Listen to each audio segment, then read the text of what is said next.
Hello, welcome back to Aetheral Space 13.39, the 10th world. We are back. Hey, can I tell you an embarrassing thing? Sure. You So speak it yesterday- to everyone, but this isn't a private venue, but okay. Yesterday, I got people start reading Aether, right? I've His got a lot of public people- apology. Shut up. But everyone was It's talking like, about it's how much like I a love press conference. Musashi. It's like And I cameras was like- flashing. Everyone was talking about how much they love Musashi. And it reminded me how much I love Musashi. So I read the Atoy chapter from Arc 10, and I cried. And then I read World's End, and I cried. And I was like, why did I do this? I just made myself sad for no reason. Do you ever do that? Where you yeah. watch like a scene from a show or something? I'll tell you what like does an anime it. or What does it whatever? reliably? There's very little. I'm pretty emotionally constipated, but I thought you might be, because you told me you've never gotten emotional at your own work. well, Which I'm aware, surprised- but what does it reliably? No matter what, what is the fucking Amori ending? If I watch it, I cry every time. Really? Yeah, it's the only thing that reliably. It's does funny it. because that's one of the few ones that kind of wore off on me after a few Does watches. no? I didn't. It wasn't even the first time I watched it. Was fine, but then I rewatched it. I was like, what? No. I think it's kind of cool because like you were like my spectator when we did the Amori playthrough. Yeah. And like we kind of blended into one soul while we played that, which was neat. We became I do like Amori. I wish we finished game Let's Plays other than Amori. I think it's the only one we finished. And it made me spaz. It was so good. I do wish sometimes we could go back in time and remaster our old videos so they have like competent audio, but alas. I have thought actually, I would want to wait till I have like soundproof walls, a proper mic, proper editing skills. But at one point, if we ever get like studio quality audio, I want to go back, do Aether with no interruptions, and put it on Spotify as like an audiobook. If I had such power, I don't know what sort of dark things I would do. Yeah. I'd also, before each episode, play the voices of the characters so I wouldn't forget them. Because that's my main thing that gets me. It's like there's so many fucking characters in Aether that sometimes I'm like, I'll just make up a new one this time, I guess. Anyway, we've spent 2.5 minutes. Jesus Christ, I should read the story. Sorry. The emerald eyes converged. With an Aether pulse like a bomb going off, Atoy Musashi had managed to infuse each and every one of them in a moment, and now the automatics did his bidding. White thrusters blazed out from their chassis as a huge group of them were propelled inwards, right towards Meriloko, ready to crash through his shield and crush him. Uncrowned had to have limits, and Musashi hoped that the way Meriloko had modified his ability would exacerbate those limitations. If not, he was really doing something very silly right now. It wouldn't be the first time. Meriloko responded surprisingly late, but that made sense as well. Musashi could hardly see his opponent through the veil of sand, so the opposite must have been true as well. Too many as wells. With him barely able to see the silhouette. Hold of on, Musashi- that's not the story. That's you. No, but that made sense as well. Must have been Oh true right. as well. yeah, but you just kept repeating it. So far. Yeah, because I was trying to figure out why it was bothering me, and I was like, oh, because it was in the last sentence. Sorry.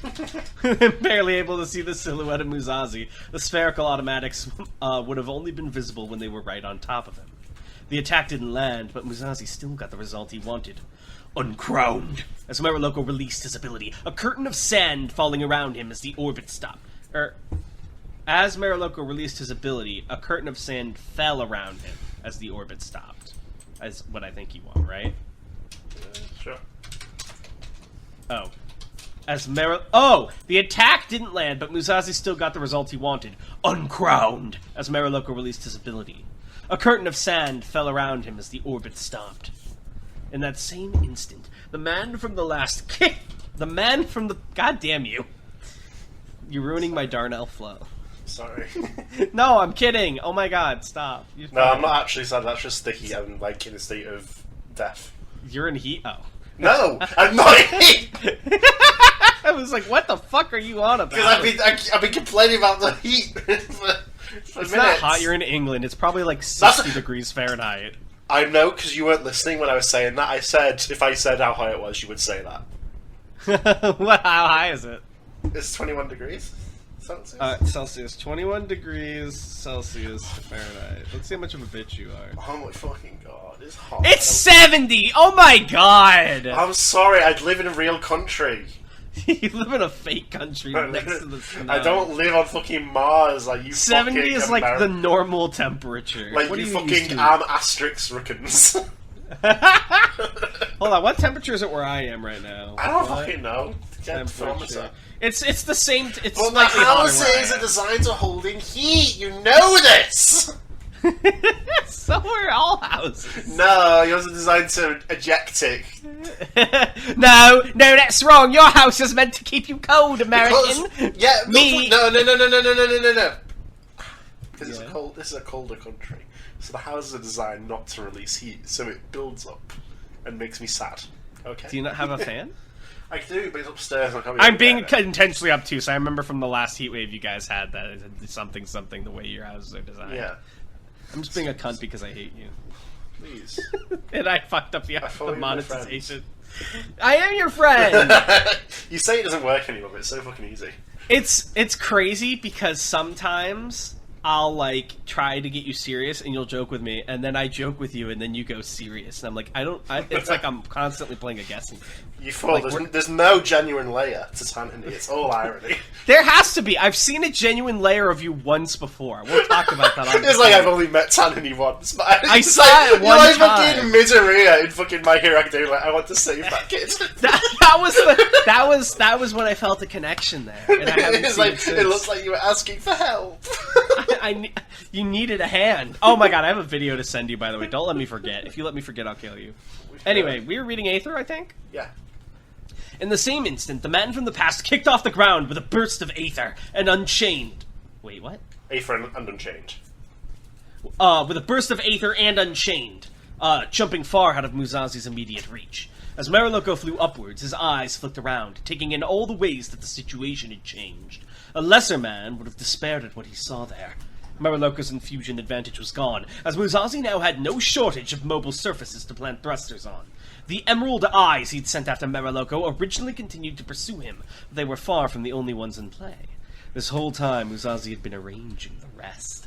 The spheres had formed platforms, 6 in all, floating around the arena, and as Musazi... I love how this is, like, really cool for us as the audience, but, like, all they're seeing is, like, a bunch of, like, cameras planting it into other automatics. Yeah. With their fight. It's, like, the shittiest perspective. The emerald eyes he'd sent after Mariloko originally continued to pursue him, but they were far from the only ones in play. This whole time, Musazi had been arranging the rest. The remaining spheres had formed platforms, 6 in all, floating around the arena. And, as Musazi snapped his fingers, massive thrusters burst into life atop each one.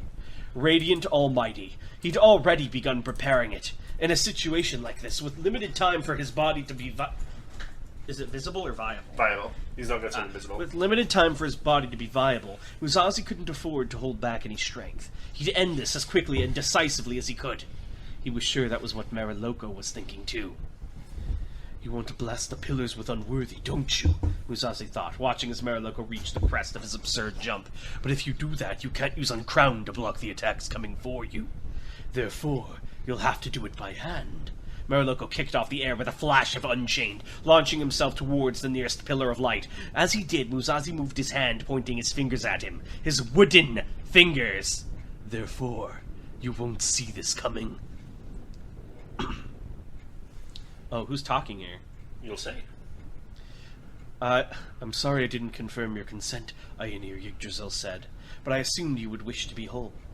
It was strange, so strange. Ever since Musazi had woken up, he'd been able to understand Aenir Yggdrasil perfectly. The minute twitches and strange groans that before had seemed meaningless were now as clear as his own language. Oh, it's like in sci-fi, what's the Wookiee's name? Chewbacca. Yeah, it's like when a character like and they know what they're saying. Like, yeah. He could do that now with bro. Yggdrasil. Morgan can do it too. Yeah. Ever since Musazi had woken up, he'd been able to understand Aenir Yggdrasil perfectly. The minute twitches and strange groans that before had seemed meaningless were now as clear as his own language. It seemed a wonder that he hadn't been able to understand before. And he had these fingers to thank. Sitting up in bed, Musazi looked down at the 4 wooden protrusions clinging to his knuckles. A part of Aenir Yggdrasil was now a part of him. Oh, why is Aenir so sweet? I love him. Why can't he be in the story more? He's friend. He's friend-shaped. Musashi has 2 friends, damn it, and they're so good to him. It's fine, he mumbled. You did what you thought was best. And it was for the best. He moved the fingers, testing their response. Again, bizarre. It was as if he'd been born with these fingers, as if they really were his. You could even feel things through them. Heat and cold, texture and touch. You know why this is meaningful to me? Why? Every injury, and I'm sure you've done this intentionally, and I'm just stating the obvious back to you, but every injury seems to imprint more of an identity on Musashi, right? Because we know from Musashi's backstory that he's actually Negan, and he had his memory wiped, and they gave him false memories with the sword. But the one thing that got through with him was Marie, who he lost because of her death. And then he has Dragon implanted in him because of his face getting fucked up. And now he has Aetheral implanted with him and giving him a sense of identity. His relationships have a tangible imprint on his body and mind. And that builds his identity as Musashi. And I don't know. That's really special. Whereas Dragon just fucking regenerates it without care. Yeah, because Dragon doesn't fucking care about anyone. The only one who decides what happens to him is him. Meanwhile, everyone affects Musashi. And that's reflected in his body and his mind. And I just think that's awesome, okay? I don't know if you, planned that out or not, but this shit means something to me, man. It does! It's good! It was strange. So strange. Oh, no, sorry. And it was for the best. He moved the fingers, testing their... Blah, blah, blah. Okay. We 2 are one now, Aetheral continued. Fuck, what was Aetheril's voice? Maybe do it like this. Deeper, sort of like this, maybe. We 2 are now one, Aetheral continued. Just as Morgan Noct and I are. So long as my word is part of your fist. That's why Musashi clenched his fist.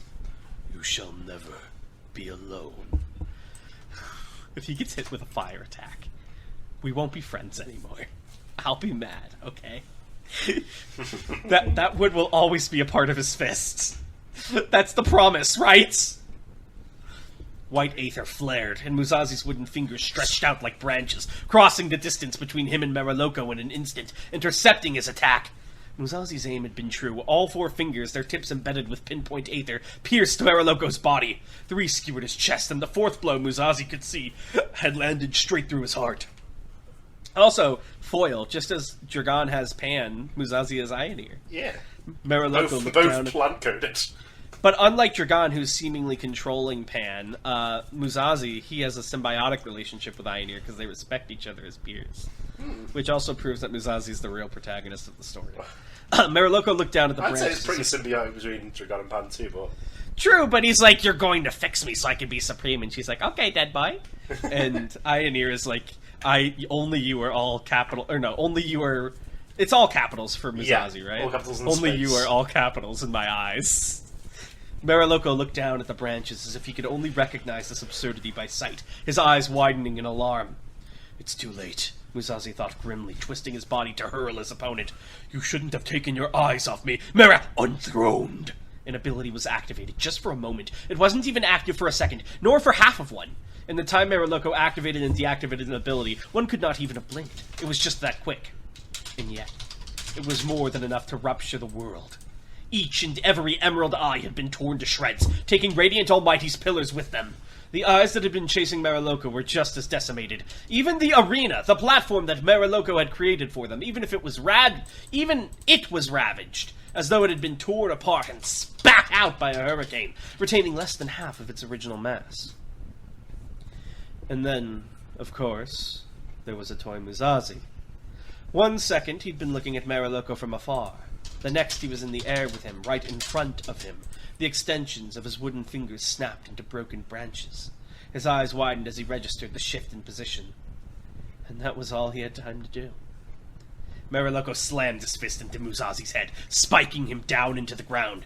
He landed face down in the sand. The remains of the beach's ocean sprang haphazardly on his body. Slowly, with aching bones, he went to pick himself up. 9 times out of 10. This was where a toy Musashi would have died. Mariloko's foot would have smashed down into the back of his head like a sledgehammer, splitting his skull like a melon. His brains would have oozed out onto the ground. His body would have twitched for a moment, home to nothing but a dying impulse. But another stomp on the offending limb would have put a swift end to that. The crowd would have screamed in horror, but victory would quickly give birth to scattered cheers. and soon enough the world would forget all about Atoy Musashi and his gruesome fate. Here we go. 9 times out of 10, that was what would have happened. But this was the 10th world. On pure instinct, feeling the air pressure shift, Musashi channeled the entirety of his aether into the back of his head, and the resulting pinpoint infusion was just enough to save his life. He was still sent spluttering down into the ground, of course, and his eyes were painted with blood, but his heart continued to beat, and his brain continued to spark. Another stomp, and another, each one meant to end Atoy Musashi's life, each one countered by split-second pinpoint aether, again and again and again! Atoy Musashi created the 10th world through will and instinct alone. I imagine, like, this is the part in the camera, like, as it's narrating, it's flashing between text and what's happening, and you see, like, 0.1, 0.01, 0.00, and it just keeps going. Another stomp, and oh, sorry. But would that be enough to save him? Even if he could parry these physical blows for the time being, Mariloko had no shortage of other ways to finish him. As Musashi was now, he wouldn't be able to block or withstand Unchained. Lying down like this, he was a perfect target for Unworthy. If Mariloko chose to create a shred of shield with Uncrowned again, Musashi would have no recourse. None of these thoughts filled his head right now, though. None of these thoughts filled his head right now, though. The future did not exist for Atoy Musashi. The only thing on his mind at this very instant was surviving this very instant. And survive he did. It was just enough to make Mariloko's eye twitch in annoyance. Popcorn! Gretchen Hale couldn't conceal her vulpine grin. Worm reference. No. Got him! She watched Musashi get brutalized. To be honest, she hadn't put much stock in this Mariloko guy, but he was doing good work. Gretchen hadn't even had to do anything, and here, Atoy Musashi was being killed right before her very eyes. It was a shame she wouldn't have to answer test out Prometheus, but he couldn't have everything in life. The Supreme's sitting on her bed, was silent, her lip quivering as she watched the display on the videograph. What a silly little girl. At some point in your life, you had to decide whether you truly hated someone or not. It seemed the brat hadn't quite reached that point yet. No! He was good to her! Clima, forgive me, I was not familiar with your empathy. She was listening to MCR. No! Fix this, Dad. The armoured knight, Endo Silverseat, watched from his position near the door, metal fingers tapping against his metal gauntlet. His helmet was as inscrutable as ever, but his voice was downcast as he spoke. Although he may have been an inevitable adversary, mumbled the Silver Saint, to see the man torn apart like this. Shut up, Gretchen said. Shut up. She's so real. The grin remained fixed on Gretchen's face as she leaned in towards the videograph, digesting the image, memorising every detail. She wanted this moment to persist in her brain forever. The splendid moment of distant victory, the schadenfreude of an insect with its wings torn off. I hope you've got a videograph in that place, Balte, she thought. You won't want to miss this. Is that place hell? No, he's not dead. Oh, really? Yeah, he went to like a mental hospital. The swordsman had been able to push Mariloko pretty far. He found that annoying. If it had been anyone else, that attack with the branches would surely have been fatal. The pain would have prevented him from properly countering it. Should that be itted if it had? If he'd been anyone else. Oh, I see. The pain would have prevented him from properly countering it, for one thing. Even so, it hadn't been easy to activate Unchained within his own body, diverting the wooden fingers just enough that they didn't hit his heart. It was a miracle that he had inflicted greater internal damage all by himself. Then there was Unthroned. Mariloko hadn't wanted to use that at all, but he'd had no choice, faced with so many simultaneous threats. Even using it for a split second had been exhausting, and sweat was pouring down his face. Should it be itself for miracle? It was a miracle that he hadn't inflicted greater internal damage? No. Well, if it's himself, I'm confused. That he hadn't inflicted greater internal damage all by himself. Alright. Even using it for a split second had been exhausting, and sweat was pouring down his face as he stomped on the back of the swordsman. That exhaustion wasn't the only thing boiling his blood, though. This should have been over by now. The first stomp should have finished it. The second stomp should have finished it. The third, the fourth, the fifth. Each was a coup de grace, and each was blocked at the very last instant by a rush of aether. The attacks that should have been instantly fatal were instead inflicting minor but accumulating damage to the swordsman. That wasn't what Meriloko desired. He didn't want a battle of attrition against a writhing fish. He wanted to be done with this. His face is still masked. Meriloko grabbed the swordsman by the scruff of his neck and flipped him onto his back, pressing a heavy knee against his chest to keep him down. Surrender, he demanded stoically. He wasn't feeling especially merciful, but at this rate it would be quicker for the swordsman to concede. The swordsman opened his mouth to answer, slowly bringing his head up. Aye, unchained.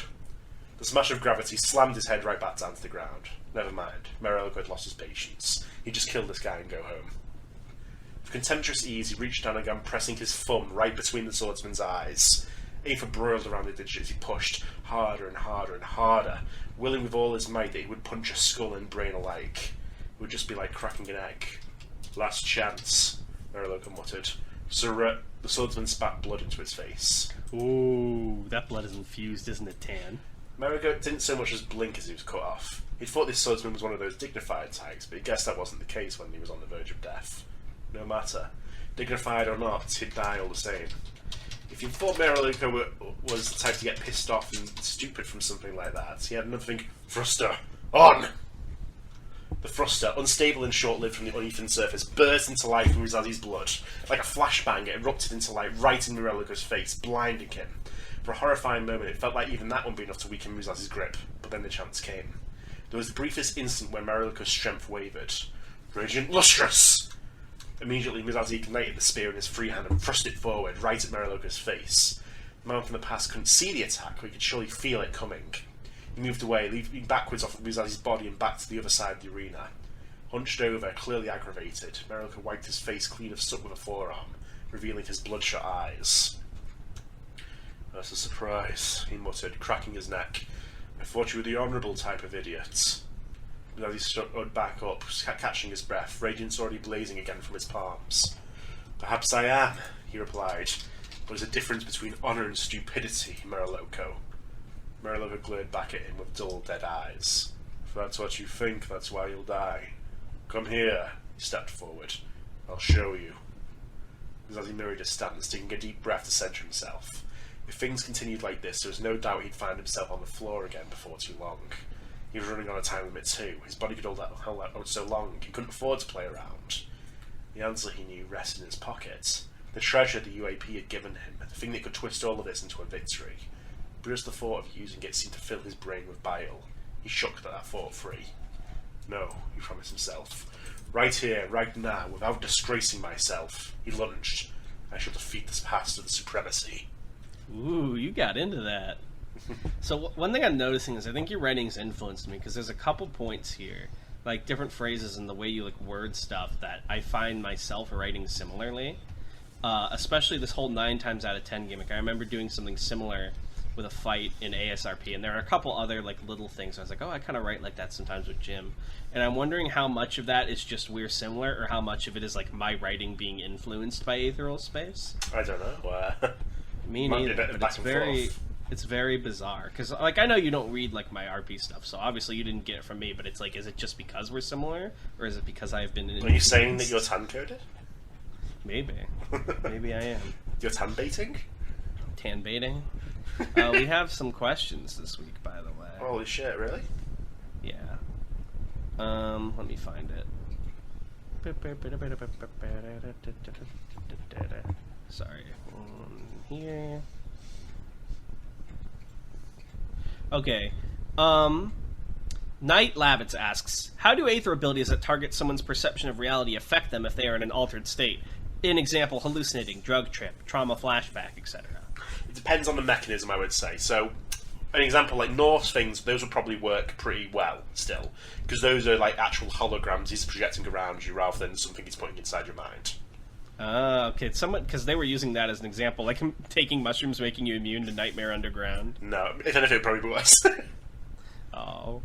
Because it is actually there, like, from your perspective, you see these things, and it's the nature of the things that you see that do the effects to you. He's not, like, flipping a switch in your brain. Well, he is, but he's doing it through visual stimulus. Okay. So you see it, and your brain reacts to it by doing the thing that he wants. I gotcha. But something like Cart, his sort of action that could put thoughts in your head, something like that would probably be influenced and maybe not be as effective. Oh, okay. Wiser also asks, and I think we've asked this before and I don't remember the answer, does the UAP have a counterpart to special officers beyond the 10 Nebula? They have like an actual Unite fleet and military and stuff rather than the Power Rangers. They don't have like an Aether department? Well, it's all incorporated into the military. Oh, okay. So Rather like, than just separate. because you're a good Aether user doesn't mean you get to do whatever the fuck Exactly. you want. You just might be a higher rank in the military. Exactly. I got you. So they're like normal. Exactly, yeah. And of course, that's the UAP is a bit different from the Supremacy because they're a coalition, basically, of different governments, essentially. So UAP would have Unite Fleet. That's the combined military, but they also the nations in it have their individual. Yeah, each nation would have their own shit going on. Yeah. I also had another question. So you've read Downpour, right? I've read some Downpour, yeah. Because one thing of Downpour that I love, and don't get me wrong, I actually love the anime vibe of Aether, but it's because of the context of its anime vibe that, like, I love how in main Aether, and even most of Downpour, everyone's anime characters, and then, like, the main character is, like, this grizzled, like, veteran, normal guy who's like, I fucking hate all these children running around with their bullshit. I'm so tired of this shonen crap. Also, he has a really cool practical ability that I like for, like, a military commander. Yeah, the numbers problem. Like, the hyper-detailed stats on an Aether ping, that's so cool. Like, fucking radar. I don't know. I really love that. I love seeing people's takes on Aether, right? Because it's such a vast universe with so much room that you allow us to have to just add bullshit that, like, you can do almost anything with it. I really like it. Like, I did the Umbran Hunter thing. I tried my best hand at, like, horror. That was kind of fun. Yeah, there's a lot going on. Yeah, I like it a lot. It's a setting, also the nature of Aether, I think, and like all the Gene Tyrant lore it's like fucking ripe for OC making. It's like this is like crack to people who make OCs. Although the one shame is there are some of the people I've introduced are like, I want to get into ASRP, but I don't want to be spoiled on how Aether works. I'm like, well, you're gonna need to finish the first 6 arcs, so to get all the rules. Well, it's a story, not a rule book, unfortunately, so... True! You should make a rule book, though, Smile. An Aether rule book. Guide to Aether usage. So you want to be an Aether user? Basically. Step 1, meditate until you find your core. You're gonna need to feel a lot of different things. I recommend watching different kinds of movies. Actually, would that be a way to train your Aether like fucking Yuji? JJK? Yeah. Just, like, see which one of these feelings sticks. Imagine if you had a sucky feeling for your Aether. Why did you eat those Aether elements? It's shaped like a forearm. Third arm of Grandpa or whatever. You ate Grandpa's fingers. Oh. The modern era. Could you do that? Could you eat Grandpa's fingers and get Grandpa powers? No. There's got to be an Aether armament that's like a snack and you eat it. Yeah, and probably. It gives you powers. Aether crackers. Someone has a power. Well, there's someone, I don't know if it'll ever appear, there's a power that I know I'd probably use at some points for something. Is one that can, like, take bits of corpses and break it down to, like, a potion. And if you drink it, you temporarily get that Aether ability. Oh, that's fun. It's like the shittier version of Anatrice. Yeah. Oh, but maybe not shitty because it presumably lasts longer even if they're a stronger user. Yeah, so it's, yeah, basically, so you get the ability no matter what with the potion. Okay, because I know Anatrice is like, if you're too strong, I only get to use it for time limit is it scales depending on a couple of factors of Anatrice, like how strong they are compared to her, and how well of a sort of match she's got with her personality versus what she thinks her personality would be and what she sort of acts like. Because the Aether has to sort of fill in the gaps there, and if there's less gaps to fill in, it can do more. Alright, well, thank you guys as always for watching, and we'll see you next time. Bye! Bye!